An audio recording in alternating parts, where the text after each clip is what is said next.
Bienvenue à tous, merci de votre participation. Pour écouter notre session en français, veuillez cliquer en bas de votre écran sur l'onglet Interprétation et sélectionner le drapeau français. Merci. On behalf of ICLI Africa, the African Center for Cities, Our Future Cities, Surge Africa, and the Red Cross Crescent Climate Center, we are delighted to welcome you to the Rise Africa 2024 Action Festival. Rise Africa is a platform that brings together thinkers, doers, and enablers to inspire action for sustainable cities. This is our 4th edition of our Rise Africa Action Festival, which brings together insights, practices, and visions from across the continent under this year's theme of Solutions Only, Failures Also. This year's theme provokes us to change the way we view our cities and approach their development, particularly to promote a solutions orientation to our worldview. The festival invites you to embrace different ways of knowing, to seek ways to bridge science, policy, business, and arts in creative ways. It invites you to forge new partnerships, experiment with new concepts and ideas, and drive change in your homes and communities. This year's festival, we are running a social media storm to share how urbanization is happening in Africa, that cities can be centers of possibility, and how we can inspire action for sustainable African cities. Please share these for the days of the festival, including Africa Day, the 25th of May. As is tradition, we invite you to enter this session in a spirit of creativity. Hello, my name is Gesha Aletta, and my poem is titled, How Can We Be Afraid of the Light? The hour before dawn rouses the birds. They sing their excitement for the light. We toss and turn beneath our covers. We choose sleeping rather than sight. Without resting, there can be no labor. We need the darkness for a season. When the time comes to turn the light on, we're beside ourselves with reasons. Why we can't turn off the beaten path. Why what it asks is maybe decades or centuries away. Why it's too great to bear the burden that change asks. Why the fire and the light are dangerous because of the trails they blaze. He said, the truth will set you free, but first it will piss you off. We want change to seduce us boldly, but only with the lights off. How can we be afraid of the light? How can we hide from the glistening of tears? How can we abandon our efforts and failures? How can we be corralled by our fears? How can we be afraid of the light? How can we shy away from smiling with all our teeth? Why don't we bind our wounds with laughter's balm? How dare we bury our humanity beneath? There's a beating heart in every chest, and it's longing for a chance to run towards the finish line, whether it comes first or last. Hearts aren't swayed by competition to cease beating because of the chorus of other beating hearts. When did we become renegades towards this intuition? Perhaps if we stop trying to conquer, colonize, destroy, dominate, is where winning starts.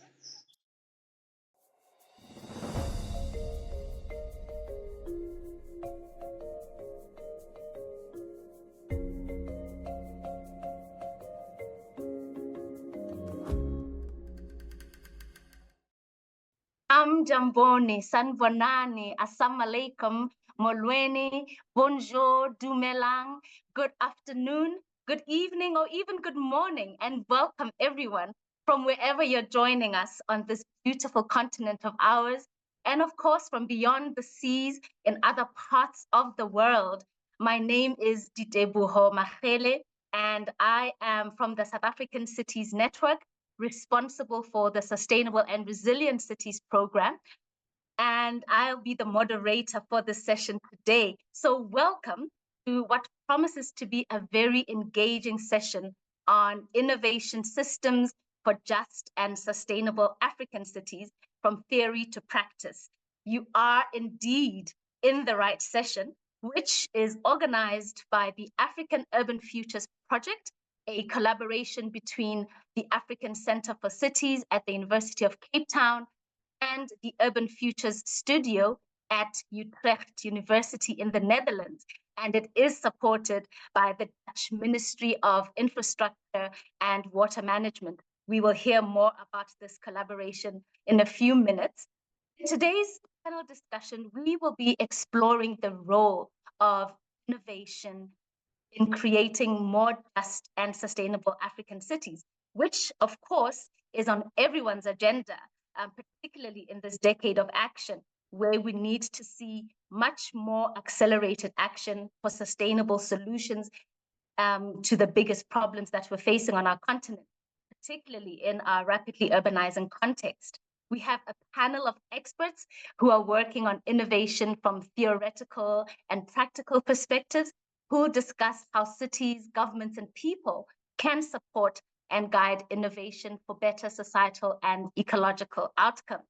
We're delighted to have you all join us today, and we look forward to your own contributions as participants or attendees, because the outputs of this discussion that we're going to have today will help shape a white paper on innovation, which is being compiled by the African Center for Cities. So do look out for updates on that as the year progresses.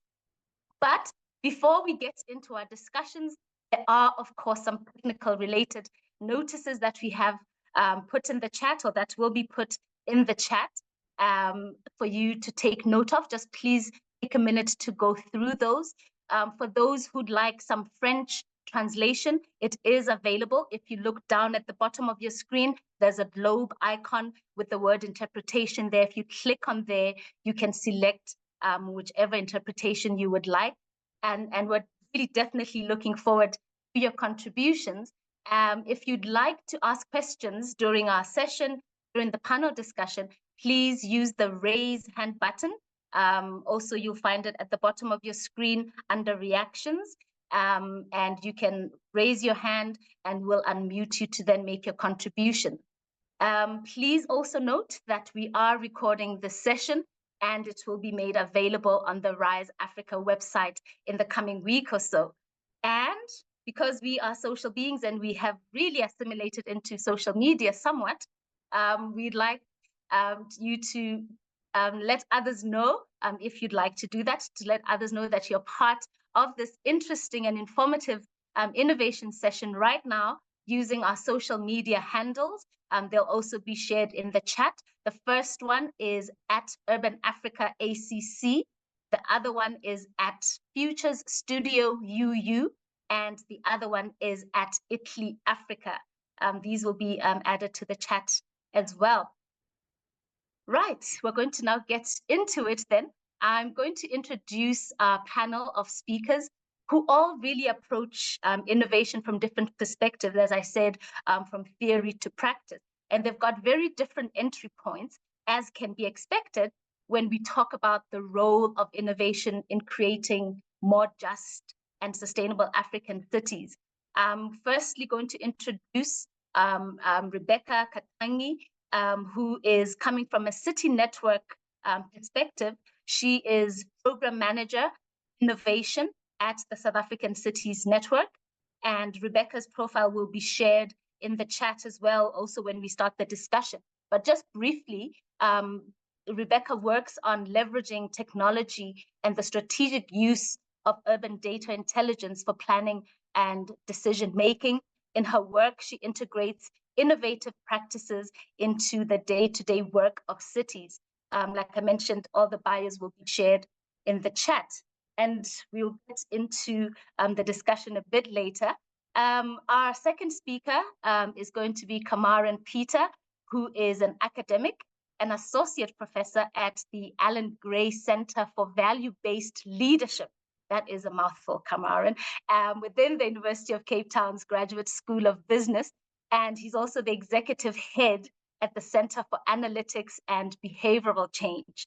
He specializes in systems and complexity theory and also applies these in concept to diverse problem domains, particularly those big problems that we face in the 21st century. Kamaran's full bio will also be shared in the chat. Our third speaker is an entrepreneur, Miles Kubeka. He is the CEO of Wakanda Food Accelerator. Miles is a very passionate serial entrepreneur and change maker. So he's worn very different hats and many hats along his career. And he's a change maker on a mission to drive positive change in South Africa. He's an accomplished businessman. He founded Vuyos and later the Wakanda Food Accelerator and Walisa SA, which is a food outlet in Alexandra dedicated to democratizing access to nutritious food in low-income communities. And we'll hear more about that in the discussions, and his bio will also be shared in the chat. And lastly, coming in from the perspective of a nonprofit think tank, we have Simon Hoyer, who is an independent public designer and systems change lead at Dark Matters Laboratories based in Berlin, Germany. His work explores pathways to just transition processes, public innovation, and digital transformation. Simon frequently works with cities, public institutions, and purpose-driven organizations. You can read more on his full bio in the chat. So that is our panel of experts, and I'm sure the discussion is going to be quite engaging. So as I mentioned in the beginning, this session is brought to you by the African Urban Futures Project.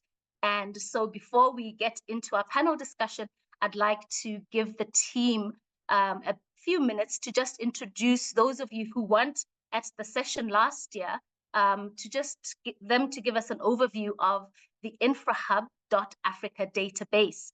I'm going to now hand over to Dr. Anesu Makina, who is a postdoctoral researcher at the African Center for Cities at the University of Cape Town, working on the project, to just give us an overview of the InfraHub.Africa database. Thanks, Anesu. Over to you. Thank you for the introduction, Diteboho, and good afternoon, everyone. Welcome again. I am going to introduce the African Urban Futures Project and our work. As mentioned, the African Urban Futures Project is a collaboration between the African Center for Cities in Cape Town, South Africa, and the Urban Futures Studio at Utrecht University in the Netherlands. It is supported by the Dutch Ministry of Infrastructure and Water Management. The project focuses on documenting infrastructure initiatives across the continent with the aim of inspiring imaginaries of sustainable urban futures. Why infrastructure, you may ask? Africa's urban population is fast growing, and much of the infrastructure to support this growth has not been built. However, infrastructure, now more than ever, needs to balance the three pillars of sustainability, namely the economic, the social, and the environment, which are taking center stage in policy and research circles. We have found that there are some promising infrastructure initiatives across the continent that address these concerns.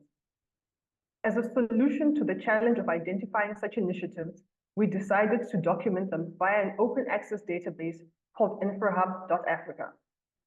The database aims to serve as a one-stop shop for those looking for sustainable infrastructure initiatives. InfraHub.Africa was launched on 25 May, Africa Day 2023, at the previous Rise Africa session, and currently showcases 30 infrastructure initiatives from across the continent. It is designed to be interrupt, Vanessa. Are you going to be sharing your screen as you're talking? Yes, I'm going to share the screen. Okay, in a second. Okay, thanks. Okay, no problem. So the database is designed to be used by anyone who's interested in the topic, whether a student, practitioner, or individual conducting their own research. The database is a collaboration between the African Urban Futures Project team, the Center for Sustainable Transitions at Stellenbosch University, and researchers from around the world. Now, let me take us through the database.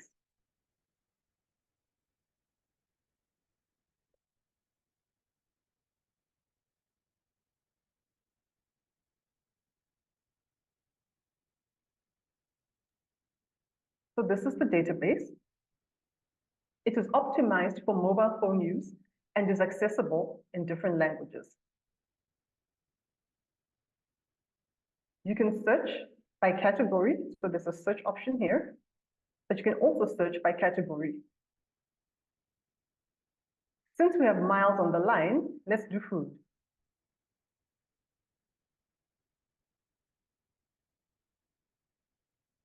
So here you can see some food case studies.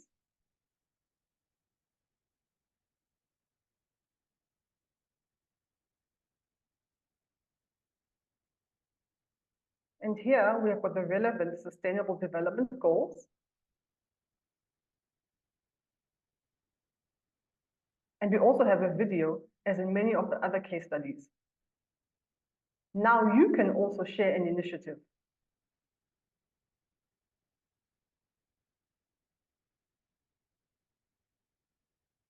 So we use these three criteria for people who want to share initiatives. And basically, what you do is you'll complete a form. It's taking a while, but it should load in a second.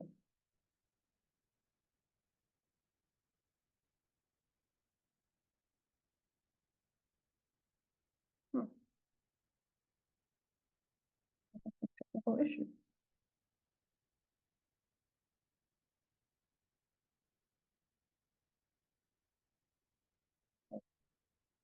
You may have to hold on a second. Sorry about that. No worries.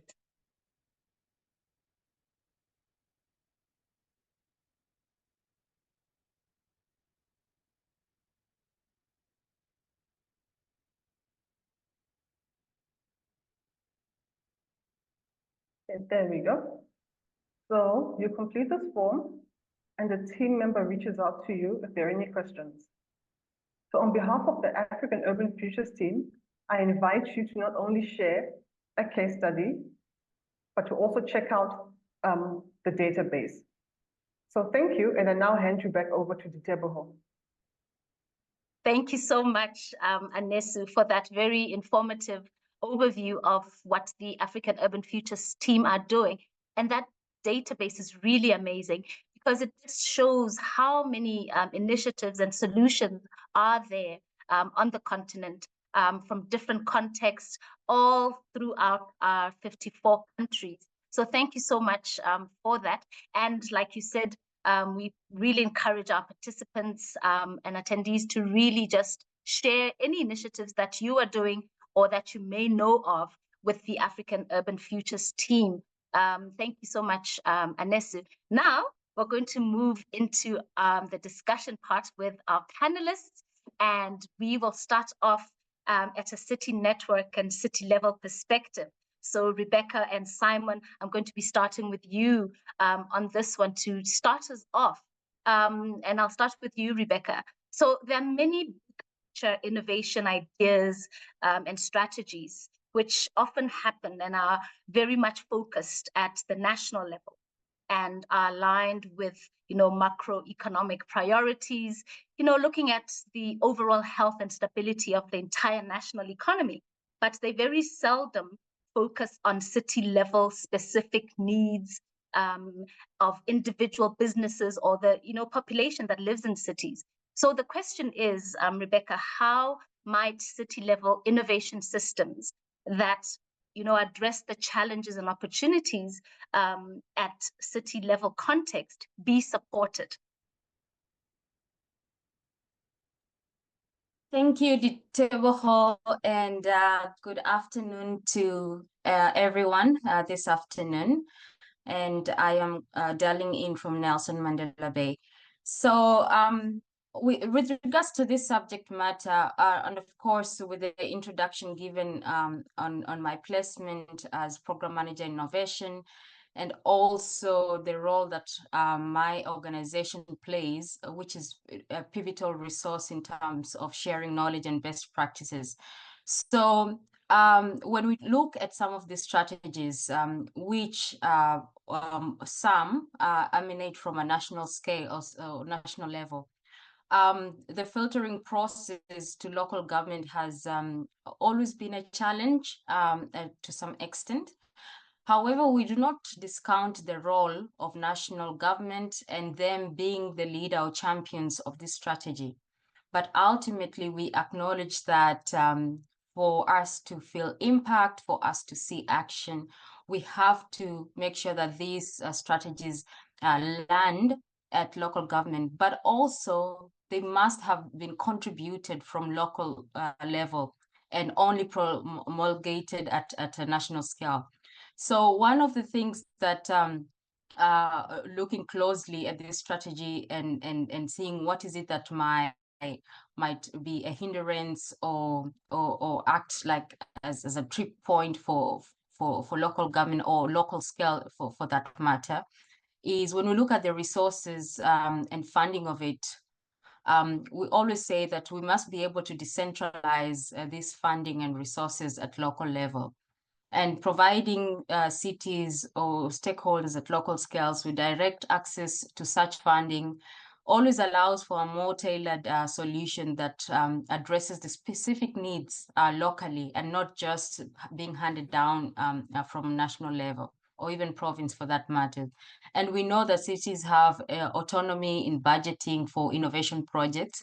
And however, we have to make sure that whatever inspires these innovation projects at local scale, be it through the usual integrated development planning process, be it through just programmatic work within at local scale, they have to be accounted for and budgeted for. Good examples of cities that or a country that in my view has really done a fantastic job in decentralizing of this is Kenya and its devolution process. We look at counties like Nairobi and Mombasa, for example. They have established innovation hubs or tech parks to foster local entrepreneurship or other technological advancements. So you find that yeah, they have enabled direct access to this funding, and by giving these counties autonomy to budget and implement these projects, they meet their specific needs. At local scales, we've seen different support or initiatives such as that relate either to policy, like local policies that incentivize innovation. And some of these we can highlight, like the work being done by Technological Innovation Agency, and that is mostly the startup in the biotech sector, where they give funding that facilitate innovation in the healthcare and so forth. But for us to be able to make sure that these things land, the ownership and contribution to such strategies should emanate at local scale. So, when we talk of the ecosystem itself, yes, there's the role of local government, there's a role of a provincial, and of course the national.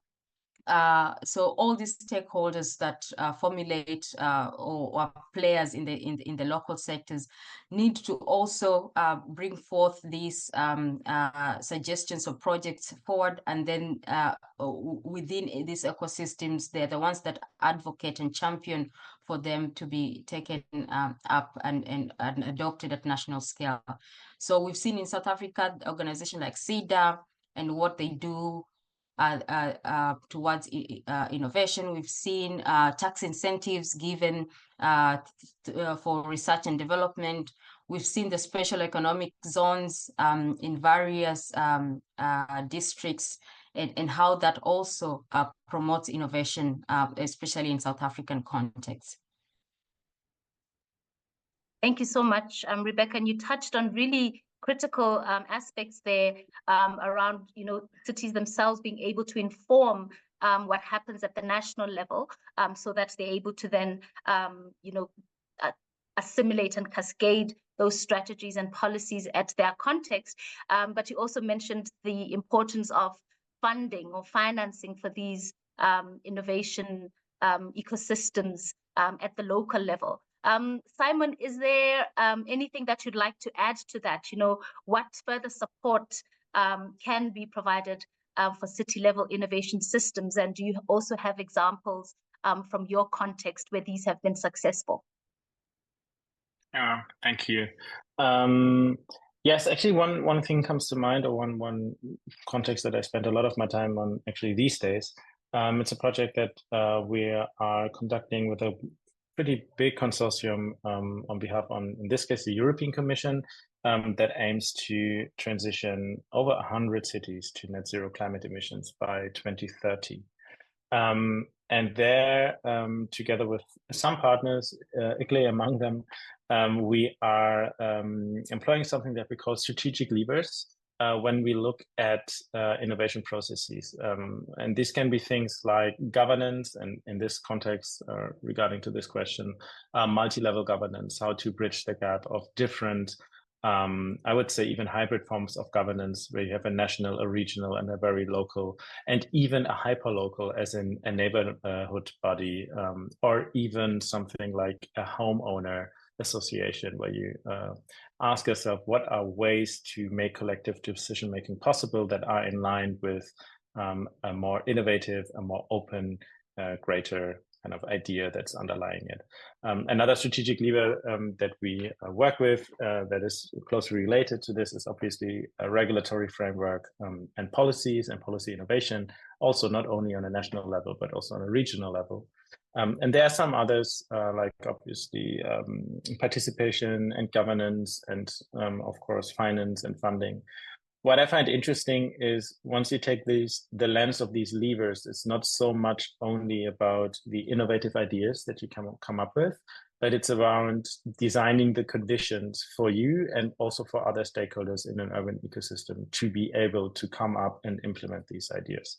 So another way to call this is, I would say, something like a contextual guidance or a contextual design.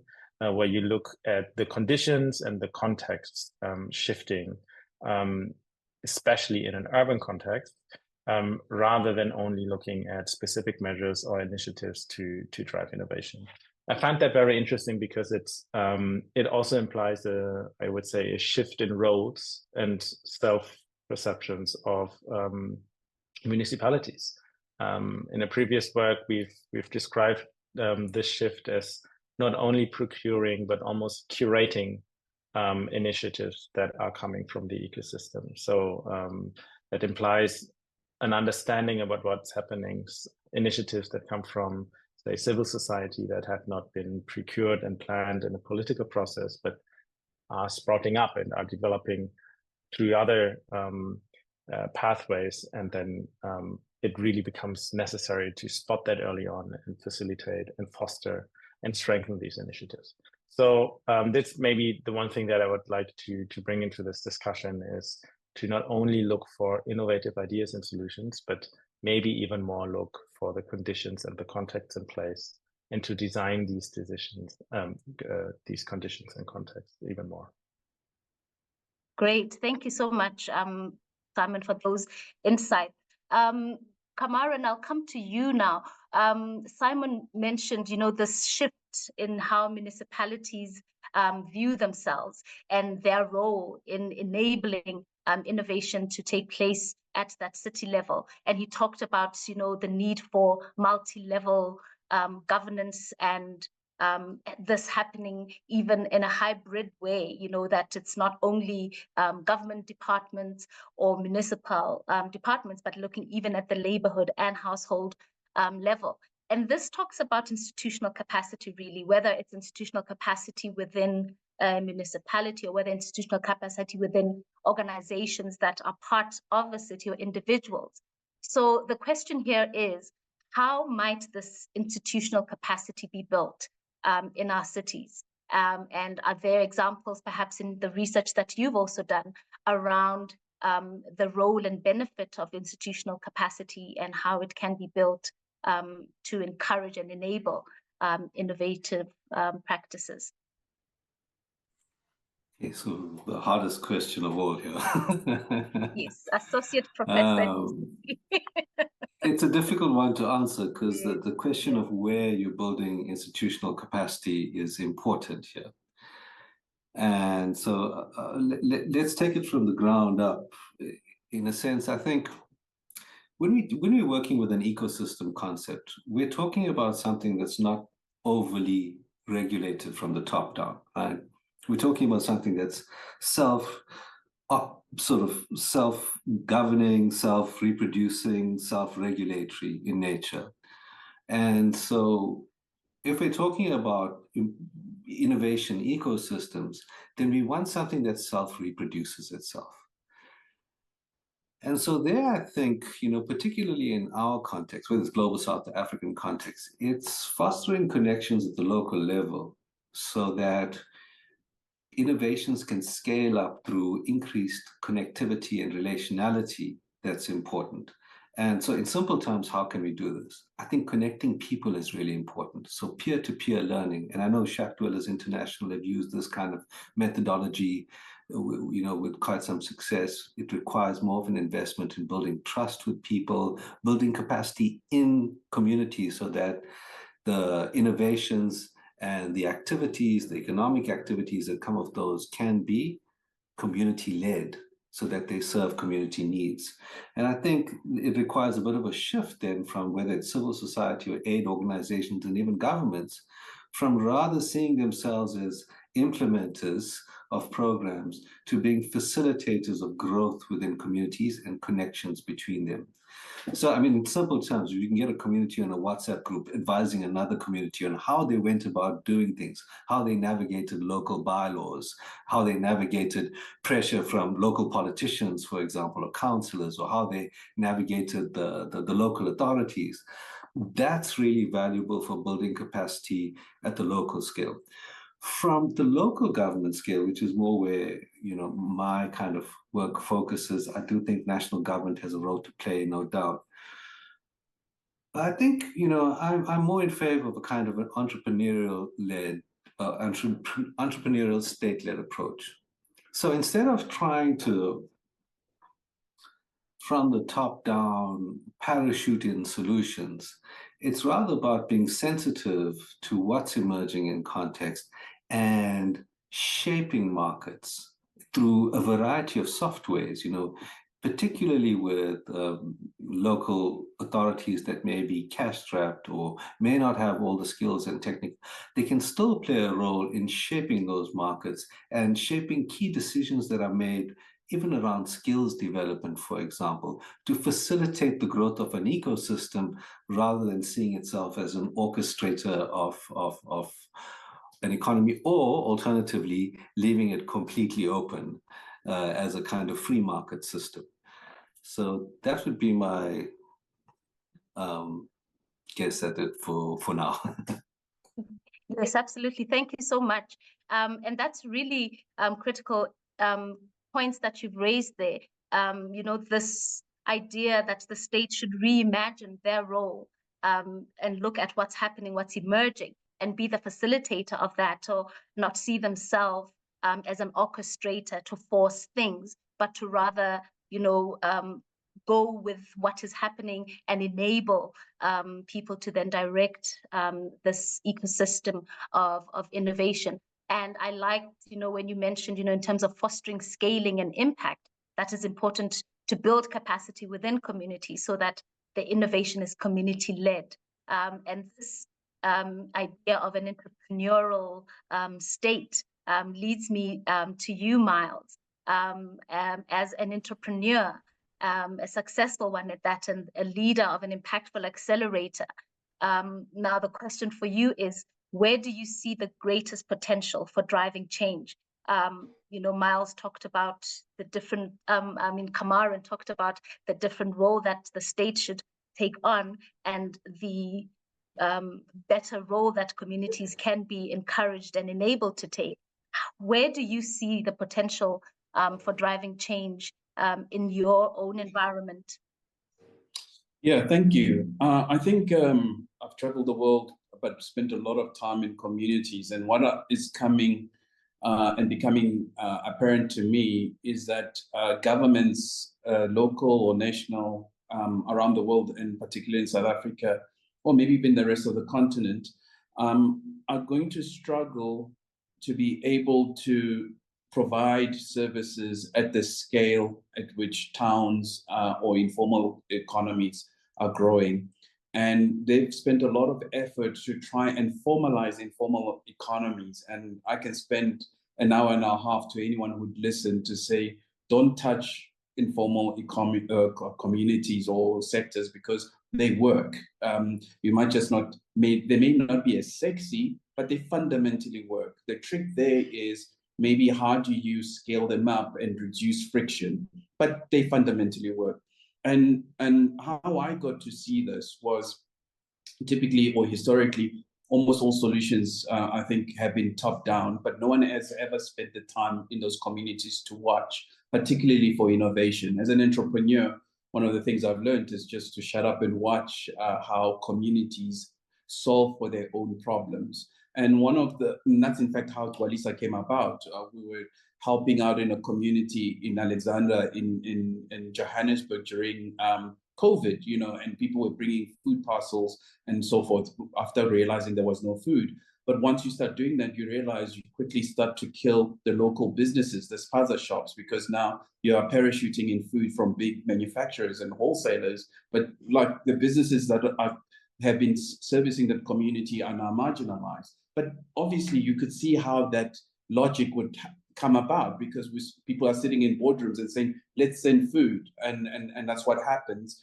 And whilst doing that, I realized, but hang on, I mean, I grew up in Soweto in a township. You used to go next door to borrow sugar, but you don't anymore, because even next door, they don't have sugar anymore, all right? And one of the things you realize is that relying on externalities, whether it's local or NGOs or local government or NGOs, it creates a dependency mindset to a lot of people. People wait for people to solve for their problems. And rightfully so do people become dependent, because if a third party shows that they can solve the problem, I mean, why are you going to try and figure it out, right? Even though theoretically, almost always there are already solutions in those communities. And that's how Dwalisa came about. I was watching how people, or was mostly remembering like how I went to my neighbors to borrow brown sugar when my mom would send me next door. And there was two things that Dwalisa solved for by realizing that point was that, firstly, solutions are there at ground level. Secondly, if you don't create solutions that the community can take ownership on, you're creating a dependency mindset, but you're also removing agency from them. And so now with Dwalisa, what we do is you can buy food based on the amount of money you have in your pocket, which gives you dignity. And we didn't invent anything, which is what my point is. Communities, we've been doing this. All we've done is elevate it and give dignity back to the community, that you can buy a sugar or maize meal for 50 cents for the amount of money you have in your pocket. Because traditionally, the food system marginalized you because food is packed and it starts at a specific price point. So if you don't fit in that price point, you're marginalized, even if you might actually have some money in your pocket. So I guess what I'm trying to say is, firstly, solutions are already in the community. We must run away of creating dependency, and then create agency, and ultimately that will give the community the self-respect that they deserve. Trying to unmute myself. Thank you so much, Miles, for that. Really important aspects that you raised, and you summarized them well, so I don't need to do that. I'm just going to open the floor now to our panelists to see if they'd like to ask any questions of each other from what they've heard the other say. And then after that, I'm going to open the floor to our audience to raise any questions. Like I mentioned earlier in the start of the session, if you'd like to ask questions as a participant or attendee, please use the raise hand function and we will unmute you. Simon, if you can go ahead, and then Kamaran. Thanks. Sure. Thank you. That was very, very interesting, Miles. It just reminded me, or I think it's just highlighting the fact that there needs to be struck between working, I would not even say working, but really deeply understanding the logics of an ecosystem before intervening, and also understanding the solutions, the dynamics, the patterns that are there for a reason. I think there's a saying like, whatever doesn't work isn't there anymore. So it's a reason. Then and it reminds me of talking about entrepreneurship now, about an AI and a data tech company in Kigali in Rwanda that I had the pleasure of working with a few years ago. What they did is something that I find very interesting. Is they're called Digital Umuganda. Probably most of you know Umuganda, that kind of monthly nationwide collective initiative where people actually pick up work to collect trash, do all kind of community work collectively. So that is an existing solution that is there. What they did is that they did not replicate or replace that specific solution, how we do community work in our neighborhoods. What they did is looking for the pattern that is underlying there. What is the principle that is already being established, and how can we translate that pattern to a different context? So eventually what they did is they built they're building a language model, I think, for building basically a platform that built a Kinyarwanda data set for people to have a chance to literally just speak to a device. We all know this from Siri, but we all know Siri doesn't speak Kinyarwanda. So they invite, I think they went to, this is a few years ago that I worked with them. I think they went through different universities and then built up networks of people donating speech, basically just donating data, training data for an AI. So all of this is very interesting, but the point that I wanted to highlight here is like this balance to be struck between understanding and leaving an ecosystem and the patterns that are there in place, but also not completely sitting back and not doing anything, but then work with these patterns, either by scaling them or by translating them into a different context. So there's some kind of organic growth rather than just jumping in and introducing some new kind of fancy idea. Yeah. Thanks so much. Miles, do you want to say anything in response to that? Yeah, I mean, I fully agree that it is a balance. And you know, I'll be honest with you, there's no version of me who would have known this. I'm a corporate guy, I'm a systems engineer, worked for Microsoft for a decade. There would have been no way, if it wasn't for COVID and me helping in those communities, would I have seen these patterns, right? Like, there's no version of me who would have known this. For example, working in Twalisa one day, because we have load shedding in South Africa, and one of the mamas was coming to buy. She was taking too long to buy. We don't sell that many things. I mean, we decant, so it's not a lot of SKUs.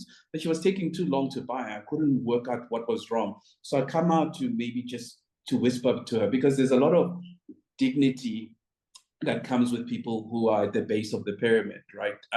So I asked her, I thought she didn't have enough money. So I was like, must I top you up? Because that's what Twalisa means, top up. And she says, no, my son, I'm fine. I've got the money. I'm like, so what's wrong, Mom? She goes, no, it's been load shedding for 4 days in a row now. And I come home from work at 5:30 and load shedding, the power goes off at 6. And so we've been eating maize meal, pap, and eggs for the last 4 days in a row. And she wanted to buy something more nutritional. So she was trying to work out what that is. But all the nutritional food, the samp and the beans and legumes take too long to cook. They take average 2.5 hours to cook. So that was a dilemma that she was facing.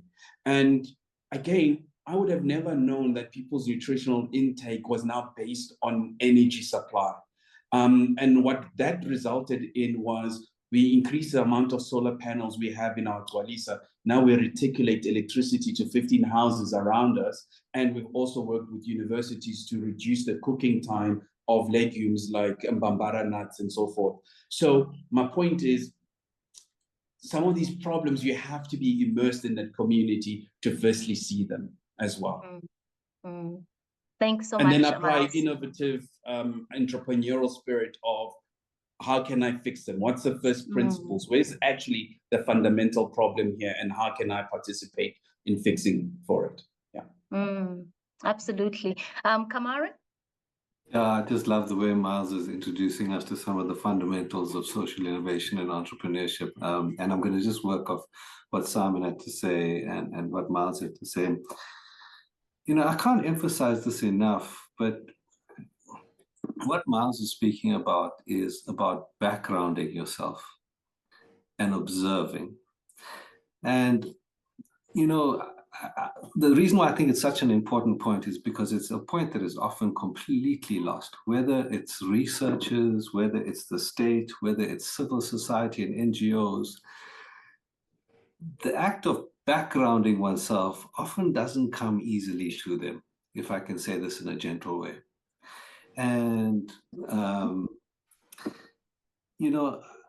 yesterday when we were discussing this in the pre-meeting, Miles spoke of humility, and so, I'm also just listening to Miles, and he was a systems engineer, and I know Simon's also a systems person, and so am I.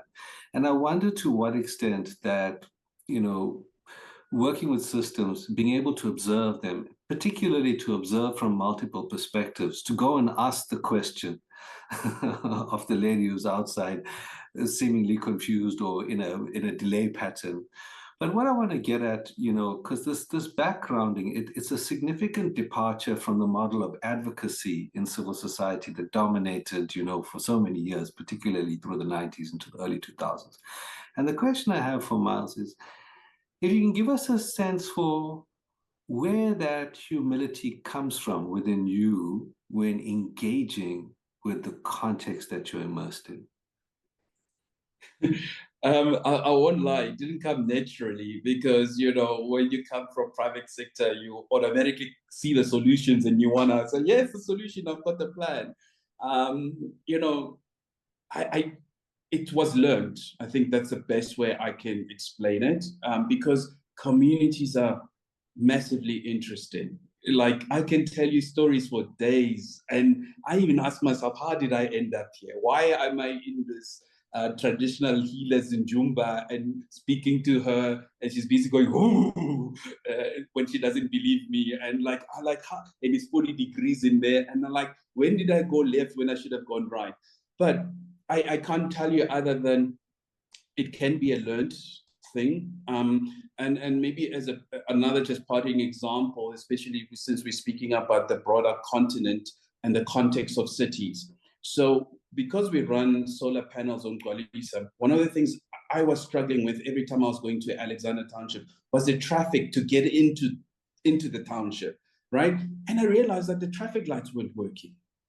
And you don't see it when you go down that road so many times. You just take it for granted. But the lights are physically there, but they're just not on. I was like, but how does that, so that bothered me. Maybe a little bit of humility is just curiosity. So I'm intrigued and interested as to why that is the case. So no one had an answer. So we started running, we chased copper to that traffic light and we power it with our solar panel. And now the light works. And the importance of why traffic lights matter is passive governance. They nudge people to follow some rule of law passively. And if you don't do that, and if they don't work, the traffic, I was in Cote d'Ivoire, and people drive, because I think I saw 10 traffic lights, and I'm not being facetious, but my point is, a lot of people drive because, and it happens in all third world countries, is that people drive by looking at each other's eyes. Like you are reading you pre-working out what the other person is going to do. And it works. It's organized chaos that works. But why must I apply my brain power to something that's already been solved, where we can just put a traffic light that automatically would make sure that some semblance of order is followed? And that applies to every other societal aspect if you do the basics right. Thank you, Miles, and Kamaran and Simon for those questions and the discussion among you. I'm sure our participants are itching to also raise their hands. We've got 41 participants on the call, so I am expecting to see hands raised. Please feel free, if you are shy to talk into the room, please put your question in the chat and I will read it out for you. I'm going to give you a few minutes and I don't mind silence, honestly. So please take your time to raise your hands and then we will posted to our participants. I'll ask our background team to help me with looking at raised hands and questions in the chat. I see one already from Guy. Guy Degan, I hope I'm pronouncing your surname right, Guy. He says, I appreciate this discussion. Thank you. My question, which stakeholders or actors could potentially reimagine or adapt their current role, facilitate community-led innovation? For example, could media or journalists reimagine their role? So which stakeholders or actors could potentially reimagine or adapt their current role? Any one of our panelists can take that question. You can raise your hand. Otherwise, I'm going to pick on you. I'm happy to just make it. I was writing in the chat because I thought I'd give someone else a chance to speak. But No just problem. to Guy's question, there's a great project called Airwaza, where, it's a little NGO that's been working with youngsters and youth in their own community context to produce content, not quite citizen journalism, but very much in that citizen journalism kind of mode, to produce their own stories about the challenges they face. And it started out more as like public health, but it then broadened to a wide range of issues that were affecting them. I'll put the name of the NGO outfit in the chat, and you can check it out. But those they are definitely opportunities for journalists and to reimagine, and media to reimagine its role. In fact, you could probably argue that the need has never been greater given the amount of mis and disinformation and manipulation that prevails in the media today. Absolutely, absolutely. Thanks so much, Kamaran. Anyone else? Ditebogo, sorry, I cannot seem to find my hand. There we go. So excuse me for my terrible manners. So I think the most important player here would be the community. And as much as we can have a local government, we can have stakeholders like academia and all others that really foster innovation, I think the best impact would be if the community, and this is civil society per se, if they would be the driver of this, because then it means solutions are really channeled to address what's on the ground. You have grassroots buy-in, and the utility or longevity of such initiatives are bound to be extended because of the interest or vested interest from civil society. Then the rest, in terms of government and so forth, would play a support role. So they would back them up with funding, they would back them up with the processes and regulations that create a conducive environment and so forth. So in a nutshell, to me, I think civil society is the most important. And I always say innovation can sit, within individuals, for example, in an institution or in a community setup or even in government setup, who set up from individuals within those organizations, but also the leadership within that. So it's a two-pronged approach there, but my emphasis would be on civil society. Thanks. Thanks, Rebecca. I see there's a hand from Stephen Bland. If our team can please unmute Stephen so he can raise his question. Thank you. Stephen, go ahead. Thank you so much. I can't seem to turn my video on, but it's nice to see the speakers at least. I'm Stephen. I work with World Resource Institute and an old colleague of Simon at Dark Matter Labs. And obviously, it's a very broad topic, and so there's like lots of different entry points. And the one that keeps coming up for me, I guess, to add another spoke to the wheel of the discussion is around scale. And when we're talking about urban innovation, like at what scale are we talking about it? Because I think I love the city networks and what they've done for the urban agenda. But I think what I used to work for ICLEI as well. But one of the things that's happened, I think, is we've become very, very kind of myopically focused on the city as a local government kind of jurisdictional boundary, right? And of course, we know that cities actually are, from a resource perspective, we're thinking about sustainability and innovation, are, you know, vast networks of resources across whole regions, and, you know, pulling in resources from all over the place, very connected to their rural areas. And so I think I'm increasingly interested in how we talk about urban innovation, like who actually needs to be involved and at what scale. And I'm interested if any of the speakers have any experiences of kind of working at on urban innovation, but not just with urban actors, like working at a kind of bioregional or a regional scale, and what that looks like. Just to give one quick example from our work, I'm currently working in air quality. We did a source apportionment study in one of our cities in India, and the provisional statistics, they might be subject to change, but between 60 and 70% of the air pollution in that city was coming from outside the city. And yet most of our projects kind of focus on transport and like stuff in the city, because it's easier to deal with than to imagine how the heck do we get agricultural sector to stop burning crops, and because that's, or industry to burning coal, because that's what's actually affecting the health of urban people. So I think this is just one to make my sort of comment a bit more practical, and yeah, interested if anyone's working on that kind of scale when they talk about urban innovation. Thanks. Thanks so much. Can I jump in? Yes, please go ahead, Miles.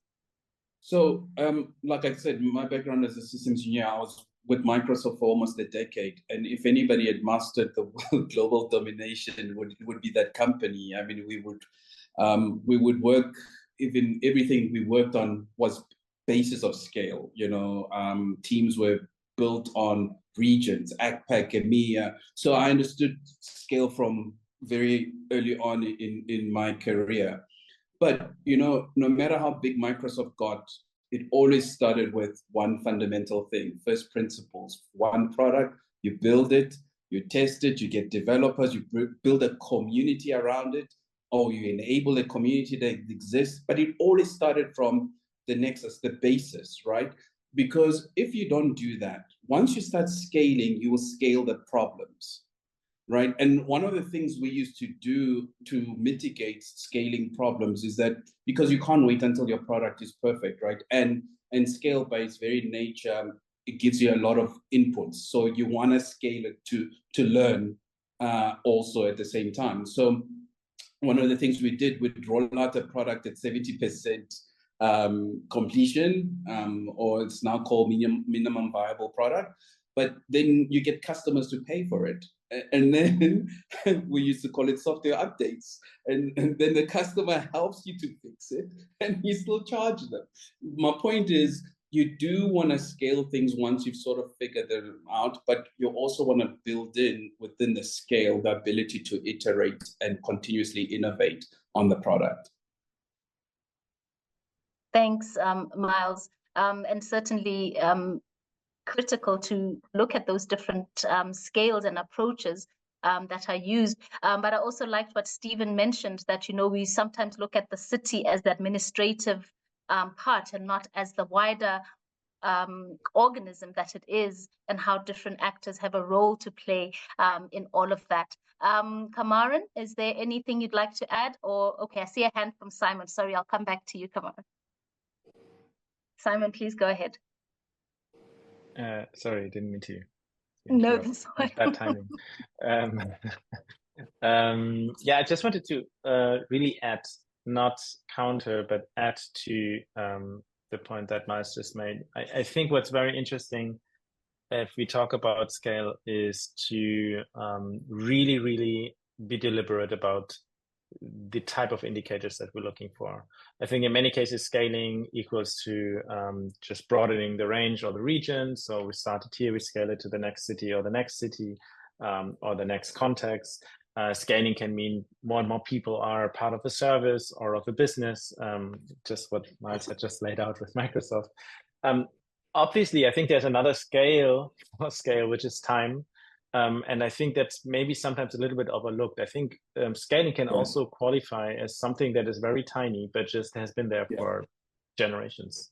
For me, that's a type of scale that isn't necessarily worse than something that's giving us the hockey stick. So I think under like rapid growth I think rethinking what we really want to scale and rethinking why we want to scale it, rather than just going for the very apparent and obvious metrics, as in customers or revenue, or maybe even just scope in terms of regional size, is something that I feel is very relevant and maybe not always as strong a talking point when competing with the other kind of more growth-oriented ideas of world domination. Sorry, may I just quickly add on to Simon's point, please? I don't mean to dominate, but one of the other things I've learned working with entrepreneurs is that a lot of people work on a lived experience problem, which makes sense because it's your problem, that's why you want to fix it. And then what they end up doing is spend the rest of, once they've found a solution, they fall in love with it and spend the rest of the time raising capital and whatever resources to try and scale their solution. What I found to be more effective is find a problem that's already at scale, because whatever you do, whatever solution you do will automatically be at scale. Interesting perspective there. Thanks, Miles. Kamaran, is there anything you'd like to add? Yeah, just following on from Miles, find a problem that's already there at scale. And I think in some of my research, what I've looked at is, the household level. What are household budgets spent on, particularly amongst the poor on the African continent. And when you look into it, it's 50 to 70% food, water, energy, transport. Sometimes they say energy, but transport's collapsed into that. So this is your nexus, what the UN calls nexus. And your household budgets are very sensitive to price shocks, whether it be exports, whether it's change in oil prices. And so what you find is that, households are very precarious. They could fall in and out of sort of food poverty from, month to month or week to week, depending on how their income structures work or how their income flows work. So that's an interesting question, because the question is, what do you leverage to get to scale? And how can you leverage most effectively to get to scale? And one of the areas I think is this food, water, energy, transport nexus. And I'm going to put my cards on the table here. My bias is towards leveraging, from an infrastructural perspective, green technologies, which are largely semi-decentralized and decentralized, as well as fourth industrial revolution offerings, which I think is a very overlooked dimension. There's a lot of entrepreneurial work going on with it in Africa, but we don't fully appreciate the potential, I would argue, to really make a transformative change of combinatorial technologies that are at the household, at the neighborhood, at the district scale, that starts alleviating that household budget pressures of this food, water, energy, transport. Food is about 50% of these budgets, by the way. If you can bring those household budgets down through these infrastructure sort of led interventions, then you have the prospect of freeing up money within households for starting a small business, upskilling oneself, also paying over money to local authorities, which typically can't collect revenues from localities because those households are poor. And so what you need is a whole chain reaction where even local authorities start being empowered to be able to act within their context to support local development.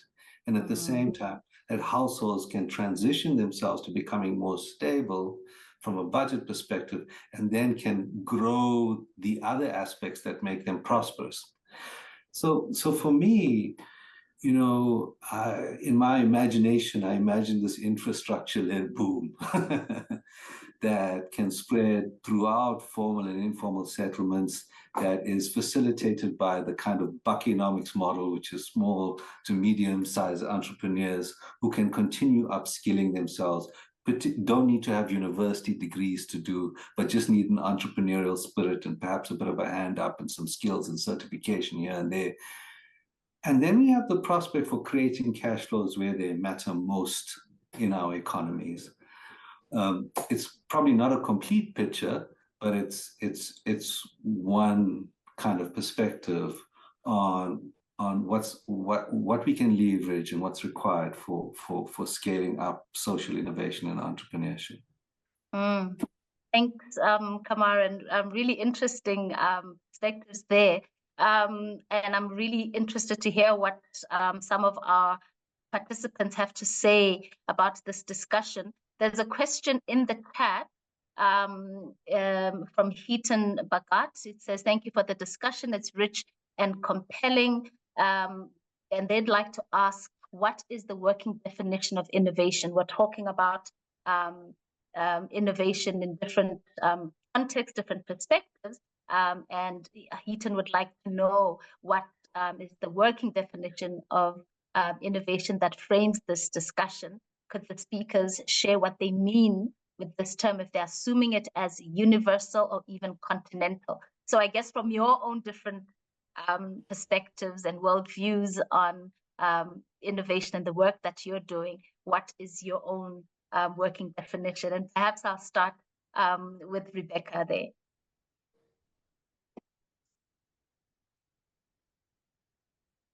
Yes, thank you. So from where I'm seated, of course, my definition of my portfolio is not as traditional as it is, because it integrates a number of practices that is we implement across cities. But of course, we're leveraging technology and use of data in my case for that.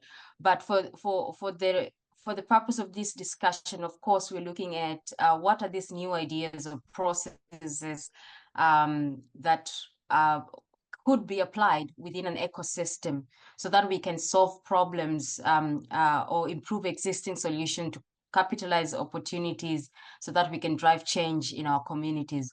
So what are these kind of solutions or best practices that we want to see, or we witness in our society, and for me, particularly in cities? Thanks, Rebecca. Kamara?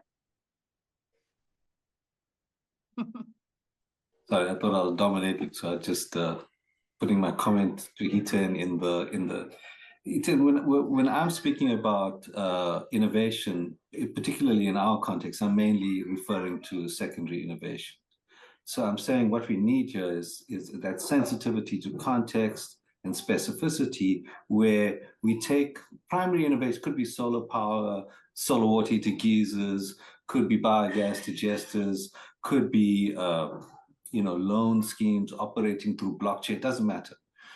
But taking those primary innovations and working out what combinations work in our particular context. And I know when I visited Makerere University once, they were impressed upon me that what may work in one part of Kampala may not work in another part of Kampala. So I think there's immense room to leverage, particularly decentralized and semi-decentralized technologies, to create these combinatorial solutions that speak to the needs of people in their context that may vary from place to place, even within a city. Thanks for that view, combining these different solutions and contextualizing them. Miles, innovation from your perspective, how are you framing it? I think for me, innovation is solutions to problems that are hidden in plain sight. Because often the problems are there, people see them, transverse them, they deal with them, they live with them. But I think it takes a special person to see a solution to a problem that's hidden in plain sight and do something about it. And I think the biggest key to innovation is actually the execution. Because I think the world is not short of great ideas and plans. It's very much short on people who see those opportunities and act on them. So yeah, I think I would just frame it in that broader sense. It's not the technology.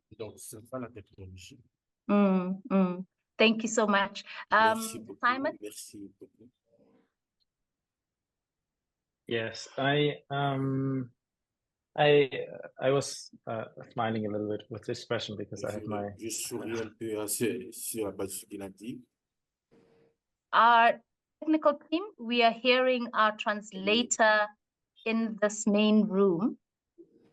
if you can unmute them for this. Oui, c'est bon. It's okay now. Emmanuel. Yeah, it's okay. It's okay now. Yeah, thank you so much, Sneh. Please Merci. continue, Simon. Oui, Simon. Yeah. Yeah. Okay. Thanks. Sorry. Sorry about that. Yeah. I think just no worries. Innovation is a little bit of a loaded, and I would even say almost political term. So I think there are two things that I have in mind. The one is I think it's basically, I would answer this as a shift of patterns. We've been coming back to this pattern idea that we had earlier. I also completely agree that innovation, at least in all the senses that I'm aware of, always is a social innovation, as in a change in how a society and community, a system behaves. Maybe this is facilitated and introduced by new technology, but at the end of the day, what counts as an innovation is how people behave and go about this. And that change of patterns or shifting patterns, this is something that I think probably will qualify as innovation. The reason why I say it's a loaded and maybe political term is because it really much comes then down to who observes these patterns, the shift or the difference, and say, this is something else than what we did earlier. This is, I think, for better or worse. For better it is, because just like Maya was just pointing out, sometimes it just needs someone to spot a problem that's hidden in plain sight to then do something about it.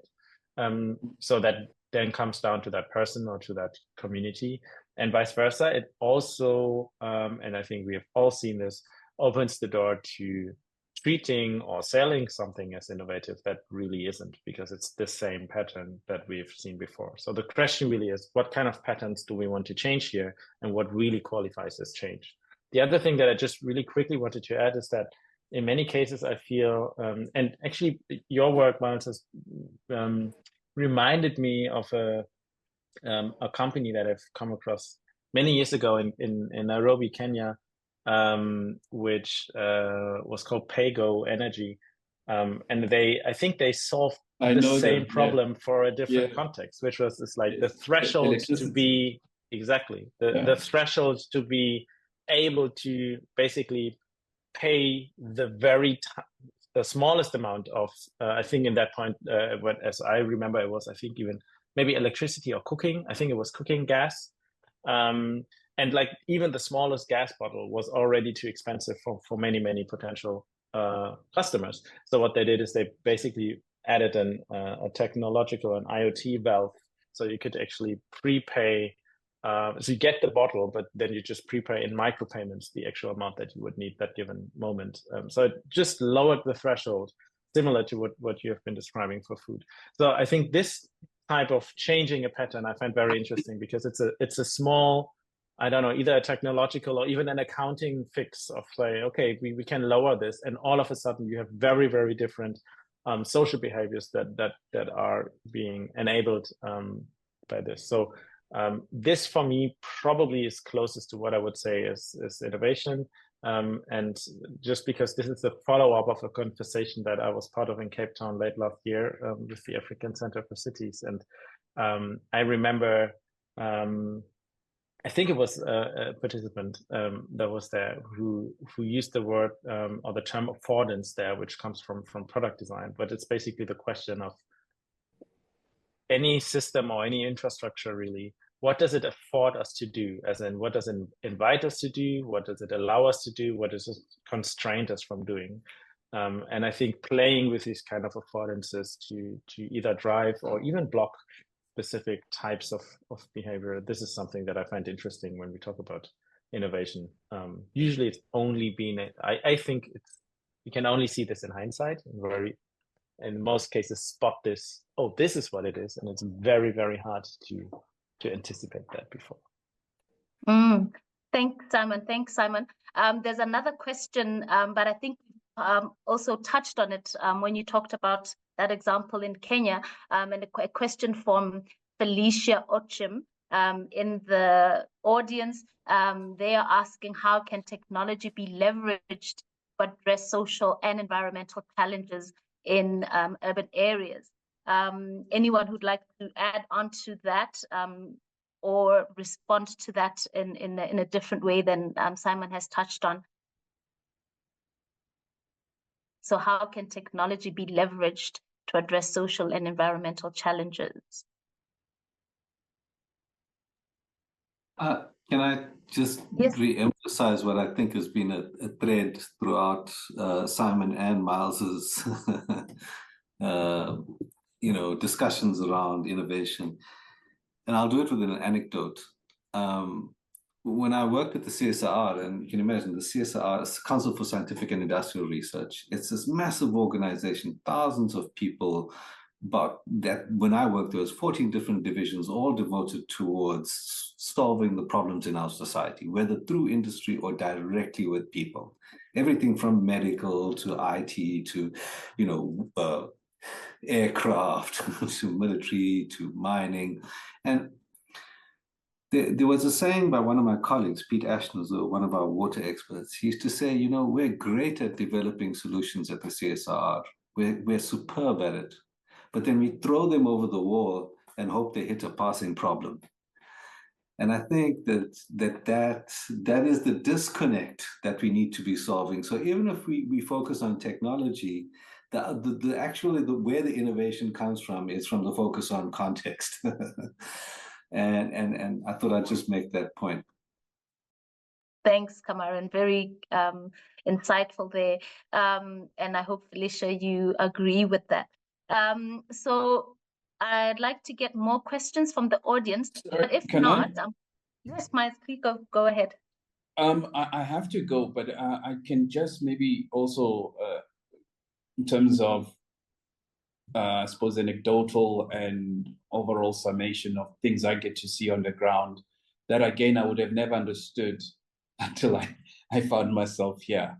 Like South Africa spends a ton of money on our education. And that's one thing you can't fault the government. They do spend tons of money because everybody understands that the future comes from education. But we don't see the results for that spend. And again, like everybody else, I just watch the press in December when we see our results and I just roll my eyes or throw my hands up in the air. But I'm seeing the symptoms, but I don't understand what's the underlying problem statement as to why do we not see the results for the spend. And so we just helped the school, Alexander High, put up solar panels because one of the kids came to us and she basically said, they don't have food at the school. Well, the Department of Education provides some food from Monday to Friday. As basic education, they get food, nutrition, Monday to Friday. But she was in grade 11 and they do extra classes on Saturdays and Sundays, but there's no food, right? So she was just coming to see if Kwalisa can help. So we started helping. One of the things I realized, because I'm also a trained chef, like we would cook. Well, I was expecting 150 kids, but the food got finished so quickly. I was like, there's more than 150 kids. Turns out it's like 220 or something. And what they would do is they would bring their siblings and give them the shirt or the school uniform because that's the only meal they're going to see over the weekend. So you bring your brother to come and eat or sister to come and eat because that's the only meal. And then you become very aware that you can't solve for education if the children are hungry. And it starts at early basic childhood because most of the kids are stunted, and that's a sad but lifetime challenge that they're gonna suffer from, right? So their brains don't grow to full capacity, their bodies don't grow to full capacity, and then you add the fact that there's just no food at the school. So that was one problem statement. But you start then helping with that because that's my purpose, that's my lane. And then you realize, but the reason why education is struggling, it's because it's not about school. It's about societal problems. Most of those kids stay in a one-bedroom house. There's a sheepy next door. It's loud. You can't focus. You've got siblings. You have to do chores. So most of these kids were sleeping at school because the headmaster worked this out, that the kids can't focus at home. So they would sleep at school, and that's how they improve their pass rate. So all of a sudden, a school is actually not an educational institution. It's a stopgap measure for all the failings of all the other societal challenges. So my point is, when you try and fix systemic or big problems, they are massively complex. Therefore, they require complex solutions by definition. And that's how I've ended up in multiple lanes, even though my core lane is just ending hunger. You can't do that if you don't fix for the other problem statements. So with that, I'd like to say, changing the world is a team sport. So everybody's welcome to participate. Thanks, everybody. Thank you so much, Miles.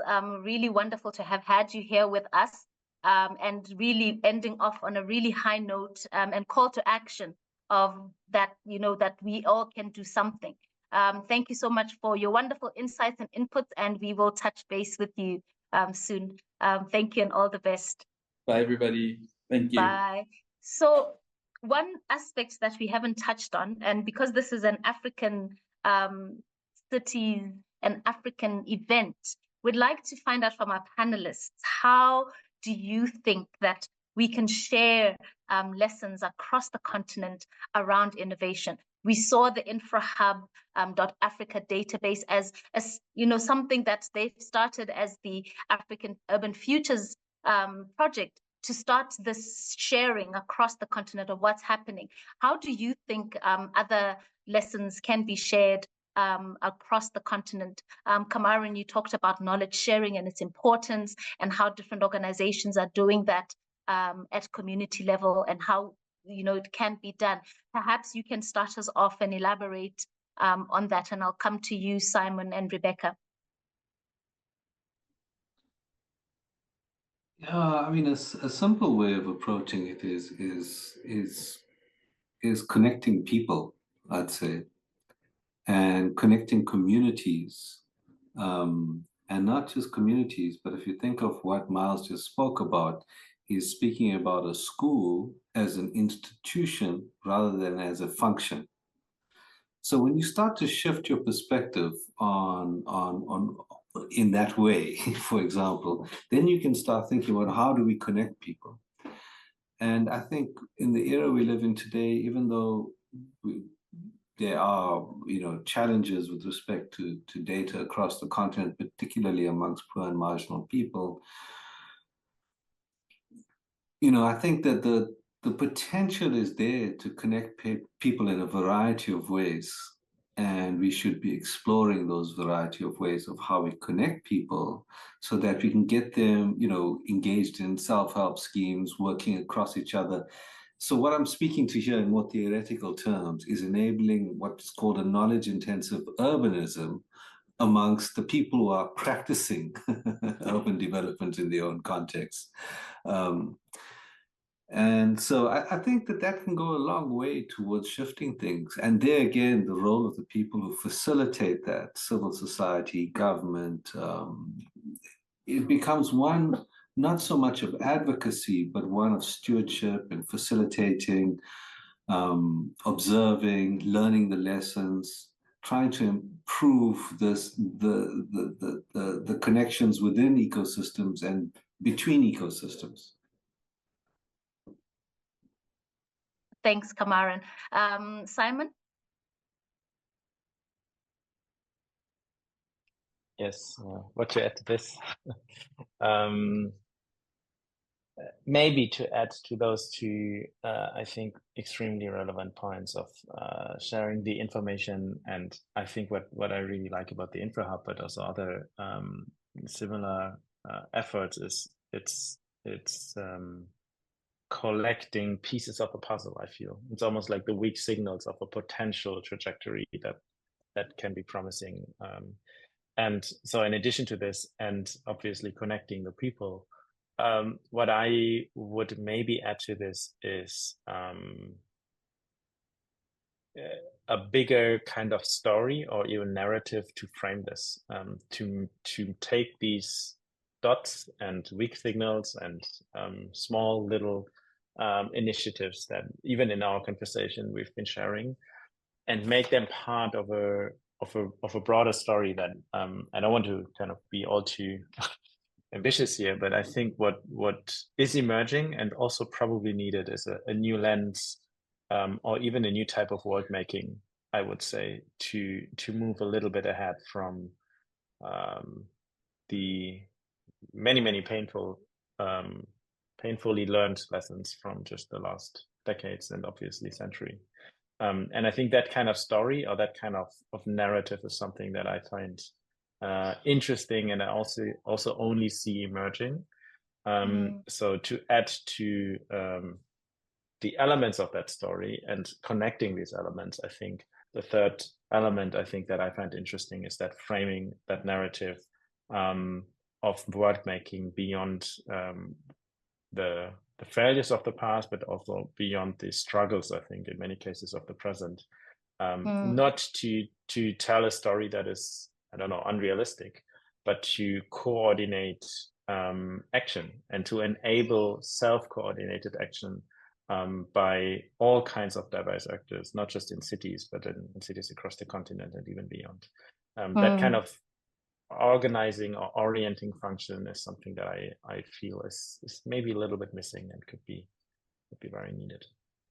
All right. Thank you so much for that. So connecting people and communities, making the small stories big part of a bigger narrative, enabling self-coordinated action. Rebecca? Yes, Ditebogo, you and I, we live and talk and walk the notion of collaboration, because that's ultimately our mandate as an organization. And the importance of this is very key, not only in South African context, but also with our neighboring countries across the continent. And you can never underestimate platforms such as this, for example, webinar conferences, event festivals that bring or convince people together to share best practices or share pitfall and how to avoid them, and so forth.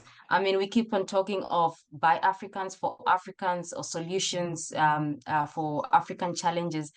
And instead of all sitting in silos in our own corners, replicating such solutions, such platforms are very key to exchange and learn from one another. You know, you would collaborate with a Kigali, with a Nairobi, and with any other city for that matter, or smaller districts for that matter, and really take those lessons and apply within your unique context, right? So we cannot underestimate the platforms that we provide, for example, through our network.